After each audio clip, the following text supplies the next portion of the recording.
Mga ka-scholar. Yes, we are here. Yes, I'm here. Okay. Pag hindi po papasok, nandito na ba si Doc Willie? Doc Willie po kasi yung ano nyo, next subject. Meron po ba kayong subject nung 12 to 1? 1 to 2? May nagklase po? 12 to 1 lang, ma'am. 12 to 1. 12 to 1. Yung 1 to 2 wala. Tapos 2 to 3. Yes Saan kaya? po. 2 to 3. Sino po ang foreigner dito? Ilan po ang foreigner?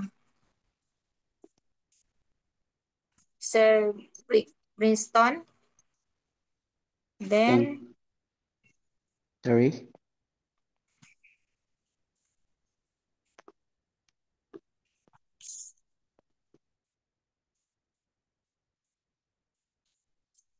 just in case wala po si Doc Willie, gusto nyo na po bang yung klase nyo ng 3 to 4, anuhin na natin para walang mahabang vacant?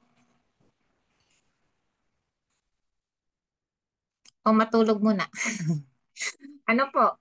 Halimbawa lang. Wala pa si Doc Willie. Bakante po kayo nung 1 to 2. Sa akin po okay lang. Pero sa iba po, tanungin natin.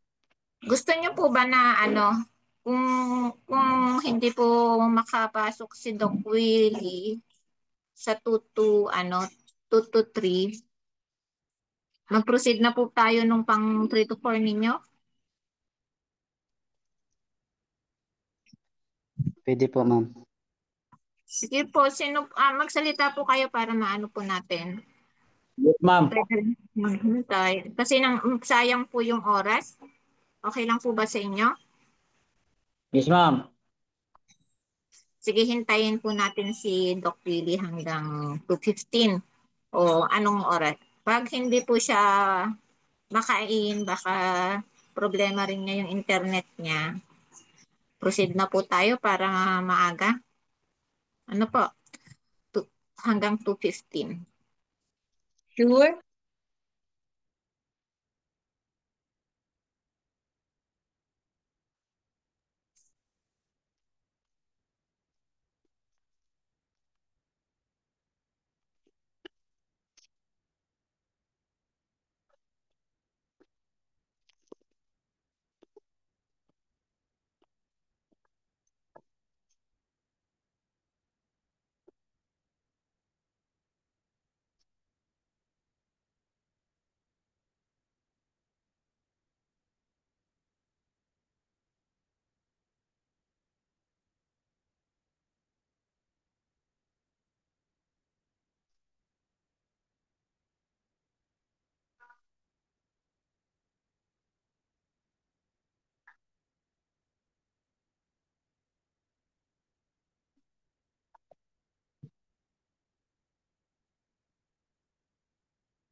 Okay. Andito na po ba si Doc Willie? Wala pa rin. Just in case po pumasok siya, ano mo lang, nyo lang po ako, interrupt nyo lang po ako. Ano po bang desisyon nyo? Simulan na po natin. Hello po, gising pa po ba? Pwede lang po, ma'am. Sige. Yun po ba yun po ba ang consensus ng body?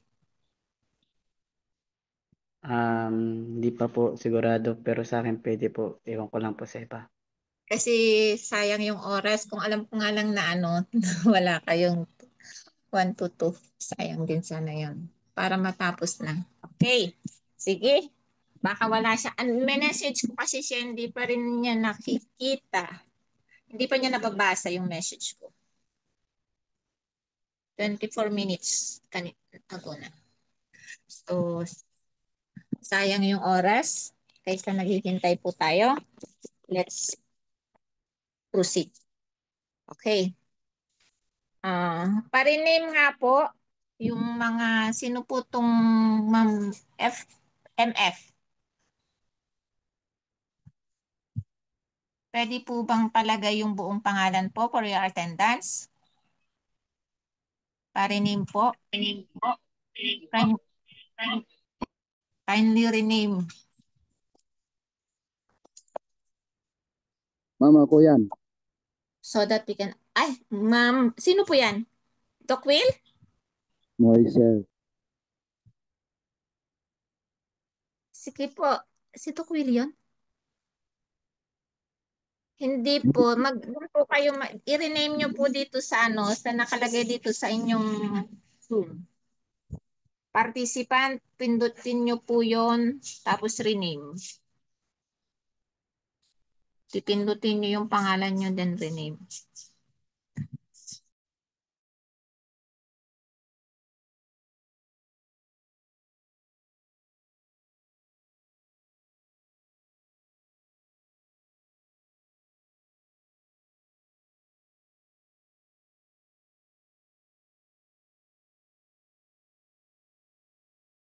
Mrs. Pajardo SMF.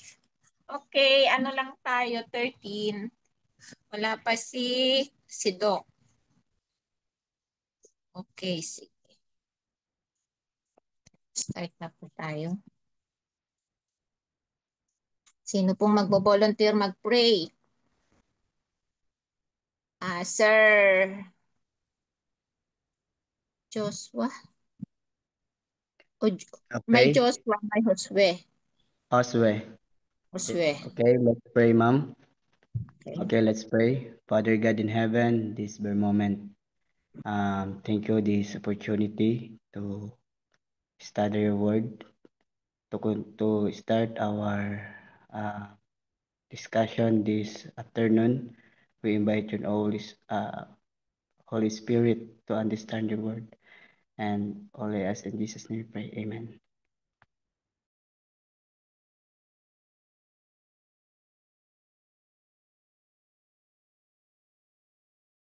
Thank you so much. I cannot on my camera. Mahina rin po ang internet namin. Actually, may PowerPoint is to be shared by Sir Moises Pajardo. Nagpa-assist po ako sa kanya para matuloy po ang inyong class. Nag-brown out po din, nawalan kami ng internet. Yun po yung disadvantage ng online. Pero ang advantage naman, we can study kahit malayo. So, pagtiyagaan po natin. Good afternoon, everyone. Welcome na welcome. Welcome to our first session. Let me introduce myself. I'm Carmelita Tiramak, your professors sa Sir Moises. Kindly share my screen, please. The first slide.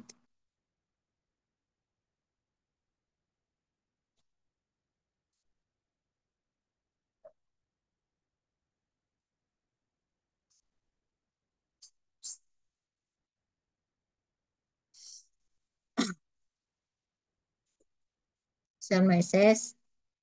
Okay.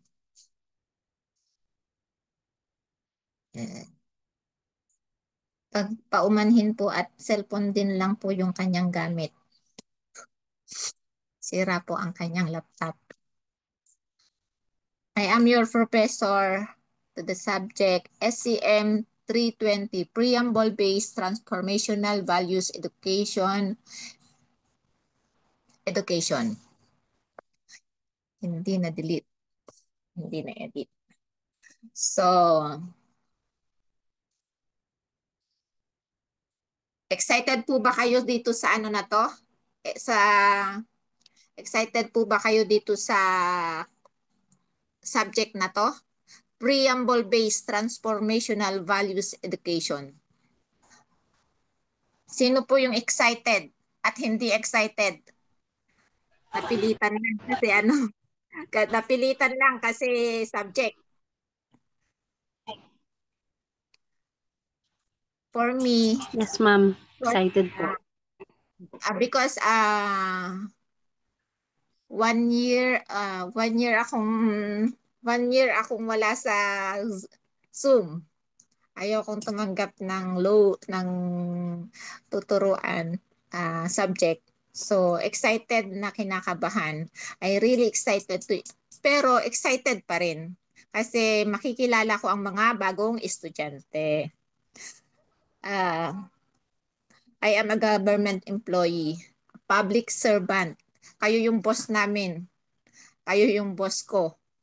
Mga taxpayer. So, pag nakikita niyo yung preamble base, ano ba yung naiisip nyo? Ang pag-uusapan natin hindi versikulo ng Bible, ano? Pero naka-base sa Bible. Pero hindi actually versikulo ng Bible because yung preamble base po natin ay, ano po yun? For 10 points. Sa tingin po ninyo, ano yung preamble base natin? Of course, the Philippine Constitution. Okay, kaya as I hope as we go along, we also get to know each other as a citizen of our beloved country. Lahat po ba ay taga-Pilipinas? Sino po dito ang hindi taga-Pilipinas? Ako, baka ma-spokening dollar ako dito ngayon. Sir Brighton? Brighton? Then, sino pa po? Pero ang pag-uusapan po natin ay ang Constitution ng Pilipinas. This subject is not just passing the exam. Siyempre, kapag yun talaga yung nasa isip natin Kapag nag-aaral tayo, ang mahalaga sa atin makapasa dun sa subject, di ba? Wala namang nag-aaral na hindi ang hangad makapasa. Pero sa akin, hindi ko kailangan, importanteng makapasa kayo, pero mas importante sa akin ang matutunan ninyo yung mga values that you will carry in the real life.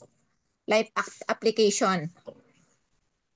Kasi may sa ulo man natin lahat, magaling man tayo, doon sa area na yon, kung hindi naman natin ina-apply sa ating buhay, parang wala ano po. So, join me to discover the preamble-based transformational values education and let us connect it to our everyday experience. Iko-connect natin. Ngayon may naiisip na ba kayo? Pag pumikit ba kayo, ano ngayon yung mainit na issue ng ating bansa? Ang tanong, if they are preamble based, ay yung values ng mga taong yun ay preamble based, sa tingin nyo ba nangyari kaya yon? Hindi. Mapapaisip kayo, hindi. So, nakita ninyo importante ba itong subject na to kaya ito isinama sa curriculum natin ng ating chairman? Bakit kaya kailangan pa nating pag-aralan itong preamble na to? Walang connect. Ang course ang ating major ano pong major ninyo? Bachelor in Chaplaincy Ministry. Anong connect? Parang kung mag-aaral ako dito sa LCM BSI, parang ang gusto kong pag-usapan puro Bible based. Pero bakit? Na-imagine nyo na ba bakit isinama kaya itong ating preamble ni Doc Ray? Kasi malawak po, ma'am. Na ano nyo na yung importance na oo nga pala, kung naging preamble based lang yung mga tao na nandyan sa gobyerno na yan, mayroon ba tayong malaking issue ngayon? Narinig na ako kanina, no? Flood control. Malamang hindi po, di ba? So, yun po yung sinasabi ko na importanteng makapasa, pero mas importante sa atin na na may apply natin sa buhay natin. At habang pinag-aaralan po natin hanggang week 16 tayo, weekly mai-connect natin yung pinag-aaralan natin sa ating everyday experience. In this class, we will work together with respect, curiosity, and open mind. I encourage you to share your thoughts and support each other. Opo, hindi, na tayo most of us are professionals already. So hindi discuss. May mas malamang mas marami kayong participation and we will do it with respect. So wag po kayong matatakot na speak out. That's how we learn and appreciate this subject. Alam ko marami kayong maiiambag kasi sa TikTok lang mainit ang mga issues ng ating bansa. I believe this will be an exciting and meaningful semester. Naniniwala rin po ba kayo? Do you believe also what I believe? Thumbs up naman po kayo dyan, no? Ang hirap magsalita. Hindi ko ma-open ang aking camera. Hindi ko kayo nakikita. Yes po. So let's make this a great learning experience together. So, maasahan ko po ba yon? Para hindi po maging ma-excite po tayong pumasok every Sunday. Actually, yun yung Sunday, yun yung pinakamaraming trabaho. At nanggaling din po ako dyan sa sitwasyon ninyo. Year 2023, nako nagmultitasking ako para lang makapag-aral. And noon po from 8 o'clock hanggang gabi, nag-aaral po kami. Pero tinutur kami kasi si Pastor Bing Alabata nasa ibang bansa, di ba? Meron din kaming professor na nasa Israel. So, maganda para ako nakatur. Like here also, you have a professor from Thailand. So, habang nagdi-discuss si Dr. Rolly, ay isipin nyo na lang na nasa Thailand kayo. Then ngayon, imagine ninyo na taga-Aurora po kayo. Kasi taga-Aurora po ako. And few minutes lang, nasa Isabela na po ako. Kasi ako po ay nagtatrabaho sa Isabela Province. So, this is our course syllabus. Ito na. Ang email ko po, kapag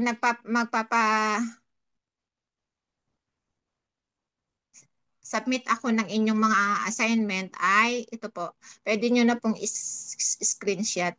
Ang ating pong class schedule ay every Sunday 3 to 4 p.m. Philippine Standard Time. Pero nag 2 to 4 po ako ngayon kasi wala po yung professor. Kung andyan na, knock-knock nyo lang po ako, titigil tayo. Wala pa siya. Then, ito po ang ating course description. Sino po magbo-volunteer magbasa ng ating course description? Participate po kayo. Nagbibigay po ako ng points. I will do po, ma'am. Okay. Ma'am Arlene, lilista ko po talaga yan. Course description. This course Yes, explores the profound connection between a nation's foundational principles, as articulated in its preamble, and the process of personal and societal transformation. Focusing on the preamble of the 1987 Philippine Constitution, SCM 320, challenges students to deconstruct, internalize, and apply core values such as love, freedom, peace, truth, justice, and patriotism. Through critical analysis, reflective discussions, and practical application, students will develop a deep understanding of how these values can guide their lives, foster good citizenship, and contribute to the building of a just and human society. Okay, thank you, ma'am. Welcome po. Sino po yung mag-aano? Sino po yung magdi-discuss yung kanyang pagkaintindi dito sa course description na to? Magbibigay na po ako ng 10 points kay Ma'am Arlene. Attendance na rin niya po ito para maano ko na present siya ngayon. So ano po yung napipicture ninyo dito sa course description na to na mangyayari na discussion natin hanggang week 16. For another 10 points.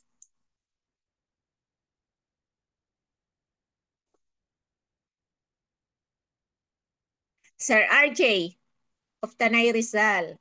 Yes, ma'am. Yes. I think is related to values education, values formation. What is all about? About being good citizen. True. Paki-explain pa po, Porter. As a good citizenship in our country. Okay. Who else?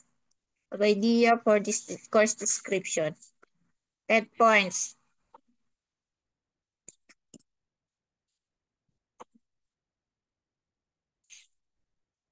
Okay. Passing na lang po natin yan. Next slide. Our learning outcomes. Sir Moises? Okay. Upon successful completion of this course, students will be able to, number 1, analyze and interpret the preambles of the 1987 Philippine Constitution, identifying its key phrases and underlying values. Number 2, demonstrate an understanding of how the values exposed in the preamble relate to individual character, human dignity, and social responsibility. And number 3, apply these values to contemporary social, political, and ethical issues, formulating reason argument, and solution. Number 4, engage in reflective practice to integrate the course transformational values into their personal and professional lives. And number 5, collaborate effectively in group setting to develop and present projects that advocate for and demonstrate the application of preamble-based values. So from this course description, yung learning outcomes po ay meron tayong 5 na iniisip na sana ito yung ating makamit. Then, ang required materials po natin, next slide, sir. Yung primary textbook natin ay ang Preamble of the 1987 Philippine Constitution, which is freely available online. I-download nyo lang po yan. Then may supplementary reading po tayo. Mag-a-assign tayo ng articles, essays, and case studies. Magpo-provide po tayo ng link sa mga PDFs.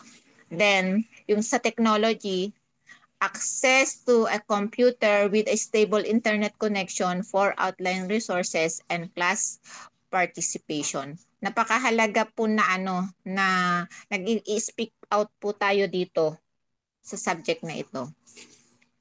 Hindi tayo magrarally doon sa sa Liwasang Bonifacio. Dito po tayo mag-speak out.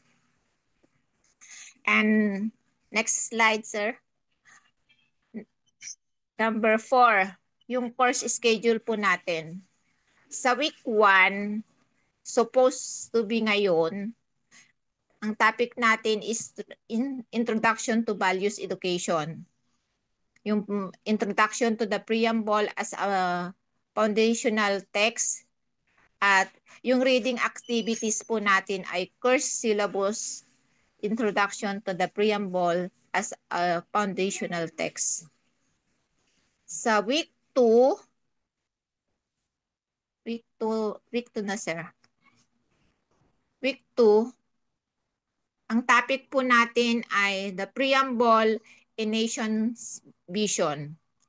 Dito ay yung historical context and purpose of the preamble. Bakit mayroong preamble ang ating bansang Pilipinas? Ang readings and activities po natin, read the full preamble, reflective journal entry on its meaning. Then, may assessment due po tayo. Gagawa kayo ng reflective journal entry sa week 2. Then week 3, our topic is deconstructing sovereignty and independence. The meaning of national identity and self-determination. Our reading and activities is, I will assign article on sovereignty and group discussion. Week 4, justice, forging a just and human society. Social justice, economic justice, and political justice. Our reading activities is case study on social justice issues. Na-excite na po ba kayo? Sino po ang mahilig sa mga social justice issues? Na-excite na po ba kayo? Ayaw ninyo? Ayaw na ninyong pag-usapan, nakaka-stress. Nakaka-stress. Nakaka-stress pero part po tayo ng ating bansa at kailangan nating makialam.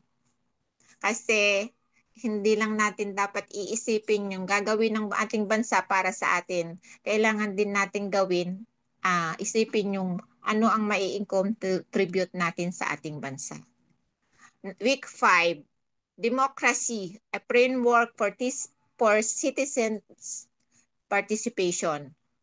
Ito na yon. The role of the citizen in a democratic society. Yung reading and activities po natin, articles on good governance and active citizenship. Dito po sa week 5, magkakaroon tayo ng short quiz. Kaya sa week 5, sana po walang a-absent. Week 6, peace, not just the absence of war. Yung internal and external peace, conflict resolution. Ang reading activities po natin ay peace building articles, film screening. Sa week 7, truth and love, the moral compass. The power of truth and love in personal relationship and nation building. Ang reading activities po natin ay philosophical essay on truth and love. Week 8, human rights and dignity. The preamble as a safeguard for human dignity. Reading and activities, Universal Declaration of Human Rights, individual reflection. Sa week 9, eto po week 9, mark na po ninyo sa inyong calendar, may midterm examination po tayo. Reading and activities review of week 1 and 1 to 8. Assessment due midterm examination. Sa week 10, the common good and the welfare of all. Promoting social welfare and shared prosperity. Ang reading activities po natin ay reading on community development and voluntarism. Week 11, equality and its manifestation. Gender, economic, and social equality. Reading and activities, articles on gender equality and inclusivity. Dito po magkakaroon tayo ng group discussion leading. Week 12, patriotism and nationalism. Understanding love of country.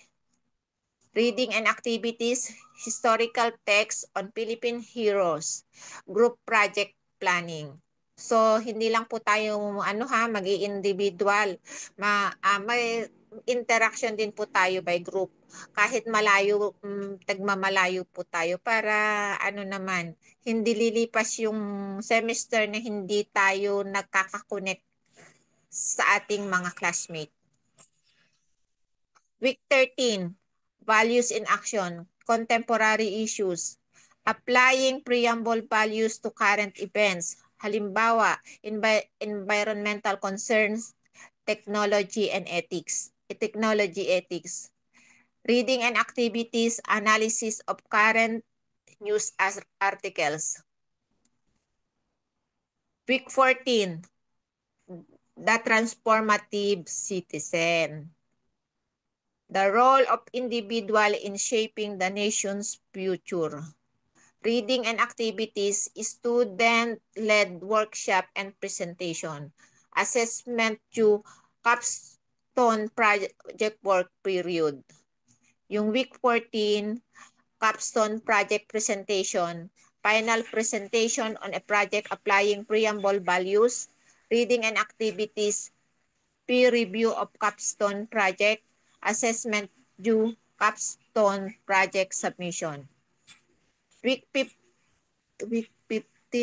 doble. 15 ulit. And week 16 na po yan. Hindi ko po na-edit. Course synthesis and final reflection. Review of course themes and personal growth. Reading and activities. We review of capstone projects and assessment yung final reflective paper. Marami po ba nakakapagod? Exciting? O gusto nyo nang mag-drop? Joke lang. Magkakaroon po tayo ng final reflective paper. Kayang-kaya po yan. Kaya? Kaya o hindi kaya? Kaya. So, Okay, yun yan. doon po doon iikot po yung ating semester. 16 weeks po kasi tayo. Iniisip ko lang kung yung mga ano bang area kami? Yung ano na nga tayo? Yung magkakaroon kasi ng camping daw eh. Baka masagasaan yung camping. Walang pumasok. Pero hindi naman tayo lahat nandito sa Luzon.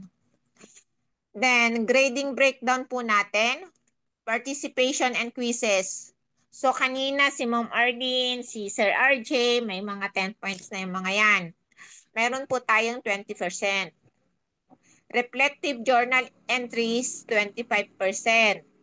Midterm examination, 25%. Yung capstone project po, na by group, yun yung 30%. Kailan po ba? O bawasan natin? Kailang tayo dyan. Number 6 is academic policies. Next slide, sir. Attendance. Regular attendance is required for successful learning. Students are responsible for all material and announcement covered in class regardless of attendance. So, kaya encourage ko po kayo na kumpletuhin po ninyo yung inyong pangalan dito. Kasi screenshot ko po yan, yun yung magiging attendance ninyo. Or lalo na kung nagpa-participate po kayo, nakalista yun, edi yun po yung attendance ninyo. Late work. Late submission will be penalized by 5% per day. Ano yung 5% per day na yun? Babawasan ko ng 5% yung score. Extension will only be granted in exceptional circumstances with prior approval. Tinatanggap naman po nating dahilan yung internet connection kung talagang walang internet. Pero kung lagi naman na walang internet, lalo din dito sa amin, gagawan naman po syempre na dapat ng paraan. Katulad ko ngayon, hindi ako maka-share screen sa cellphone. Humingi ako ng call a friend.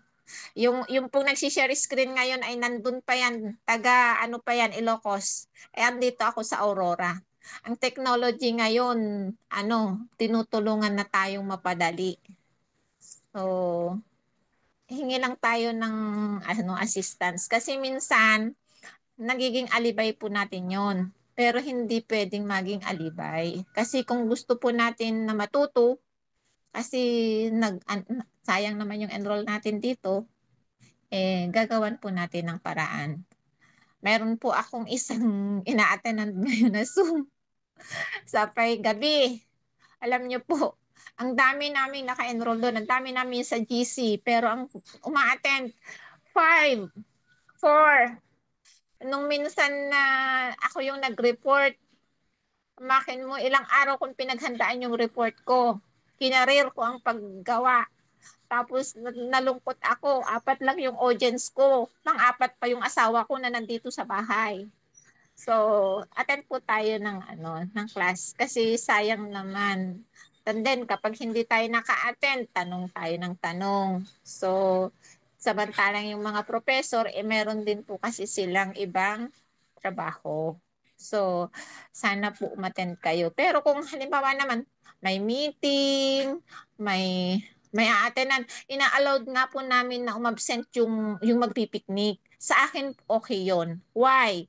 Kasi kailangan natin ng, yon, maglibang.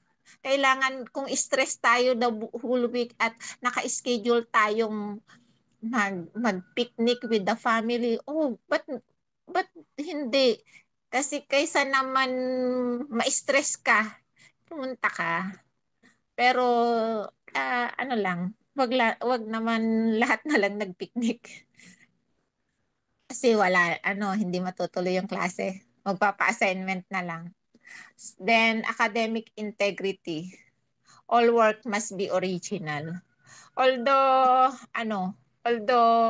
meron tayong mga artificial intelligence na ginagamit, at least galing sa'yo.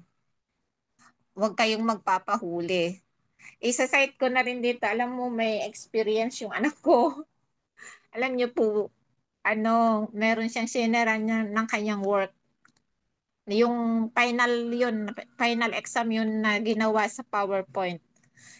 Ano siya ng kanyang classmate na pa-share daw ng kanyang ginawa kasi parang gagawin lang na guide. So, nagtiwala yung anak ko na yun, binigay niya kasi bakit naman kasi pagdadamot, di ba? Okay lang naman. Ang nangyari is hindi niya napalitan pati pangalan ng anak ko nandun nahuli. So pati yung anak ko parang may case doon sa professor. College po yung anak ko. Kaya pala nagtataka ako bakit wala wala siyang grade. Kailangan kong makuha yung grade niya at ina-apply ko ng scholarship kasi sa kaalaman ng marami hindi po ako nakakapasok ng regular 1 year na mahigit na sabay po kami ni Doc Ray na nagkasakit. So 1 year nga ako hindi pumasok 4 na buwan na na-hold yung sahod ko may college ako.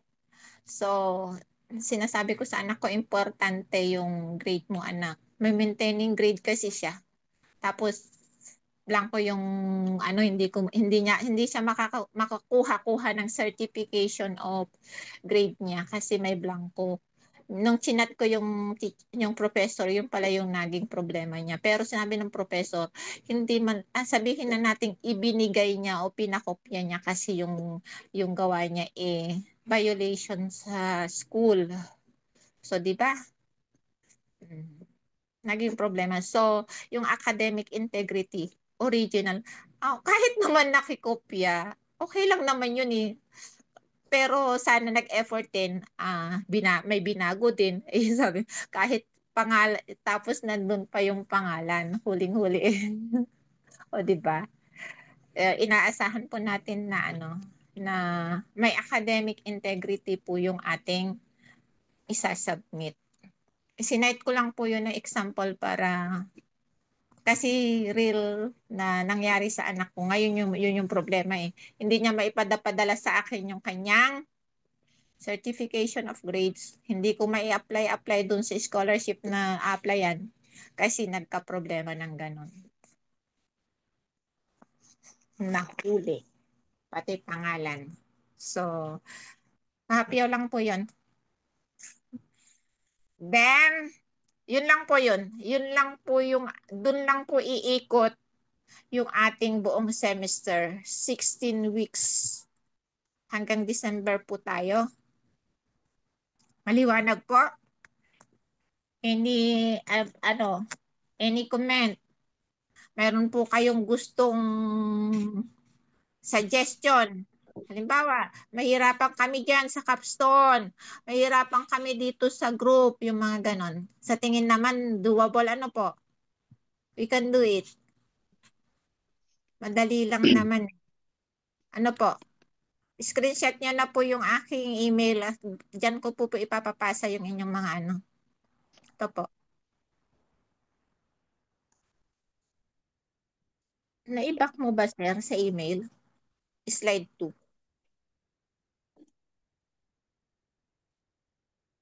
Ay, mahihirapan ka nga pala. Sorry naman. Ayan po, pa-screenshot na po. Kasi minsan, baka hindi ko po maibigay sa inyo yung email. Then, Sir Moises, paki-back po doon sa may 5 minutes na lang tayo. Doon sa the 1987 Constitution. Last slide.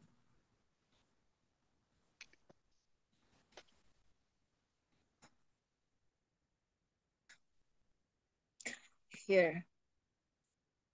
Sino pong gustong magbasa ng ating 1987 Constitution? Bibigyan ko ng 15 points. Ma'am. Doc. Ko, Sino po? ko na yan. Pangalan po, sige, ipaki-cite po ng pangalan. Ma'am Audrey, Lovely.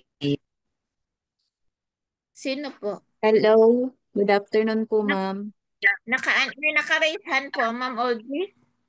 Opo, ma'am. Yes po, ma'am. Okay, go ahead, ma'am. 1987 Constitution Preamble. We, the sovereign Filipino people, imploring the aid of Almighty God, in order to build a just and humane society and establish the government that shall embody our ideals and aspirations, promote the common good, conserve and develop our patrimony, and secure to ourselves and our posterity the blessings of independence and democracy under the rule of law and a regime of truth, justice, freedom, love, equality, and peace, do ordain and promulgate this Constitution. Wow. Thank you so much sa magandang recitation, pag-recite with feelings. Ma'am Audrey, ilang points po ba yung gusto nyo? It's up to you, ma'am. Prerogative po ninyo. Well, As you find it fit. hindi po ako nagbibigay ng mga ganun, ma'am. Magbigay na po kayo. Ay, ngayon lang talaga pala kayo ngayon ko lang pala na-handle. Yung mga nag-graduate na pala na yung mga yon. Yung mga na-handle ko. Ilang points, ma'am? Bihin nyo na po. 15 po. 15 points. Thank you. 15 points. So, pwede nyo po bang i-identify? Sino makaka-identify po dito ng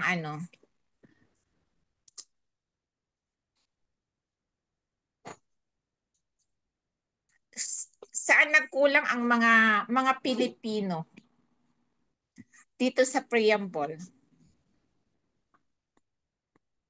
O nagkulang ba ang mga Pilipino? Ano na to kumbaga holistic, napaka-holistic nung ating preamble. Sa tingin niyo po ba may pagkukulang? Kaya marami pa rin problema ang Pilipinas? Yes or no lang po? Sino?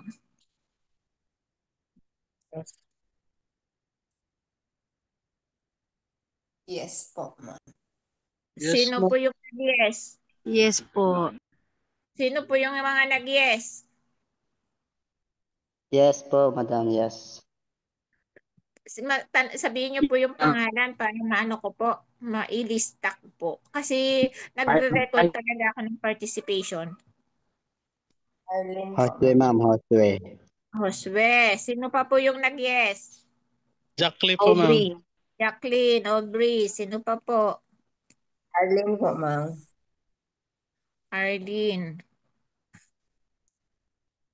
How? O why? How and why? Sabi ninyo nagkulang po yung may kulang. Nagkulang ang mga Pilipino, nagkulang yung batas, nagkulang ang bansang Pilipinas. Kaya kaya maraming nagka-problema. How, why, when, lahat 'yan. Paano, bakit po kaya? Alin diyan yung hindi nagawa? Ma'am, Regime. baka pwede tayo dyan. Josue. Yes. Josue? Yes. Ma'am, para sa akin pagdating po sa batas ng gobyerno, ginampanan naman po lahat nila ang kanilang mga tungkulin. Pero dahil nga bakit nagkakaroon pa rin ng mga case na nagkakaroon ng mga paghihiwalayan sa pamilya, broken-hearted, suicide, siguro pagdating doon sa kulang sila sa salita ng Panginoon na ito yung hindi nagagampanan pagdating po doon sa atin sa school. Konti lang po, ma'am, ang mga subject pagdating sa ganyan. Siguro para sa akin, ma'am, Okay. Alas 3 na. Sino ba po? Isa na lang?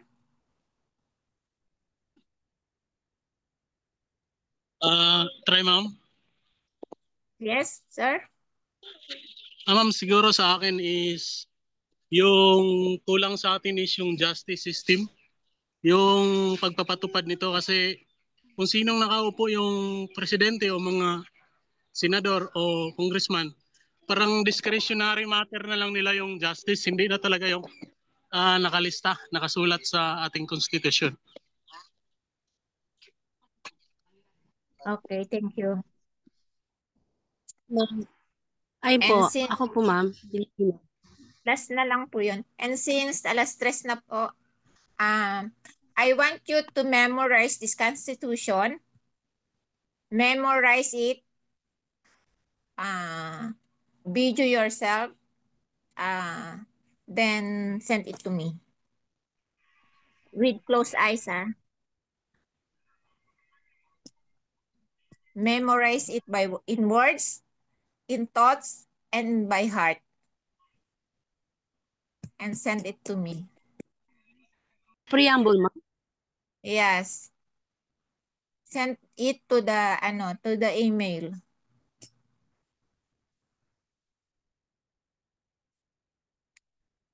Excuse me, ma'am, please repeat the screen. Yes. Will you please scroll back the screen because I can't see in my my cell phone. Sir Moises, please scroll back down. Pwede nyo naman pong pwede nyo pong i-download. Internet nyo na lang po yung 1987 Constitution. Thank you, ma'am. Thank you. And since we have a co-scholar who cannot understand English, Filipino, next meeting we will speak in English. Mag-practice na tayo. Hindi raw niya naiintindihan. So baka hindi naman na kayo mag-participate. Baka hindi naman kayo mag-participate. Okay lang. Tagalog nyo lang. Hello, ma'am. Actually, Brenton is from Africa, I think. Yeah. So, yeah. Hindi kasi yung pag-aaralan naman natin yung constitution natin.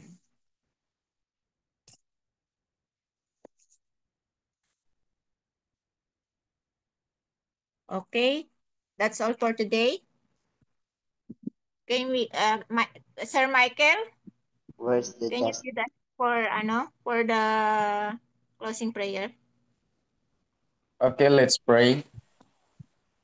Our Heavenly Father, we thank you for this moment, for the knowledge that we learned today.